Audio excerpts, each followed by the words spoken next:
అంతా విద్యార్థులే ఉన్నారు కాబట్టి ఒక్క మాట చెబుతున్నా, దయచేసి పెద్దలు మరోలా అనుకోకండి. ఇవాళ వృద్ధాశ్రమాలు ఎలా పెరుగుతున్నాయో సంతాన సాఫల్య కేంద్రాలు కూడా అలా పెరుగుతున్నాయి, గమనించండి. చాలా తీవ్రమైన సమస్యగా ముందు ముందు మారబోతోంది.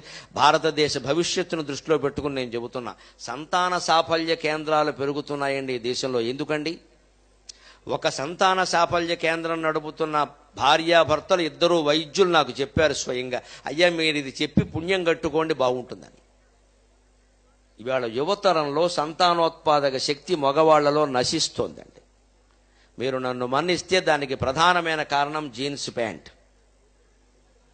దీని వెనకాల ఉండే శాస్త్రీయత చెబుతాను, దయచేసి మరోలా అనుకోకండి.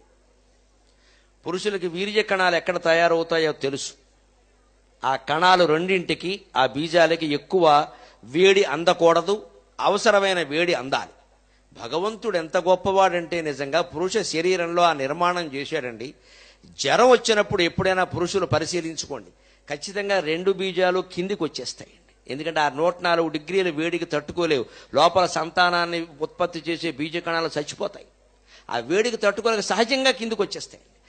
మళ్ళీ చలేసింది అనుకోండి, ఈ చలికాలం కాస్త చలి ఎక్కువగా ఉందనుకోండి, అప్రయత్నంగా 2 పైకి వెళ్ళిపోయి బిగుసుకుపోతాయండి. అంతే వేడి కావాలి.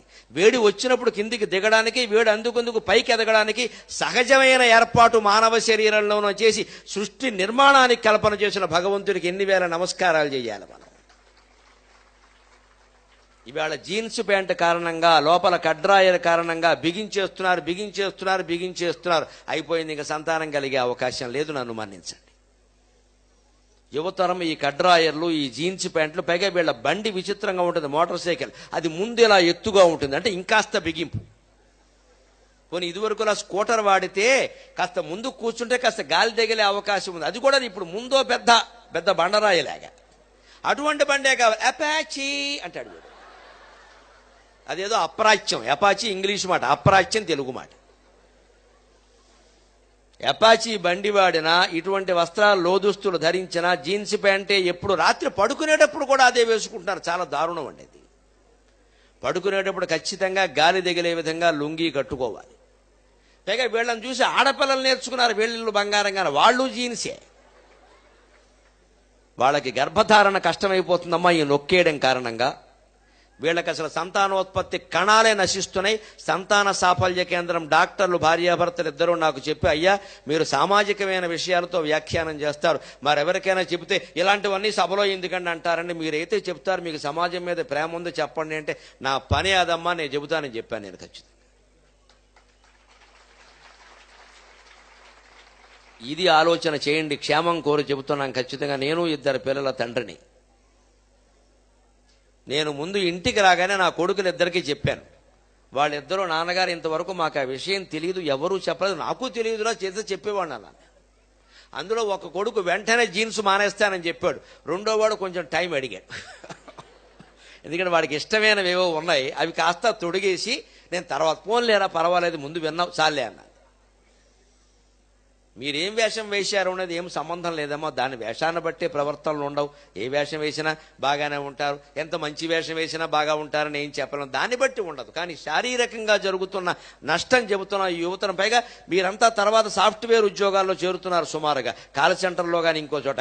ఇక్కడ కాన్వెంట్లో గంటలు కూర్చున్నారు. మీరు కూర్చున్న చోట ఎప్పుడైనా చదివే విద్యార్థులు 6-7 గంటల వరుసగా కూర్చున్నాక మీరు కూర్చున్న చోట చేయి పెట్టండి, అది వేడిగా ఉంటుంది. కారణం ఒంట్లో వేడి కిందికి దిగింది. మరి సాఫ్ట్వేర్ ఉద్యోగాల్లో గంటలు కూర్చుంటూ ఉంటే ఏమాత్రమైనా బీజ కణాలు ఉంటే ఆ వేడికి చచ్చిపోయాయి.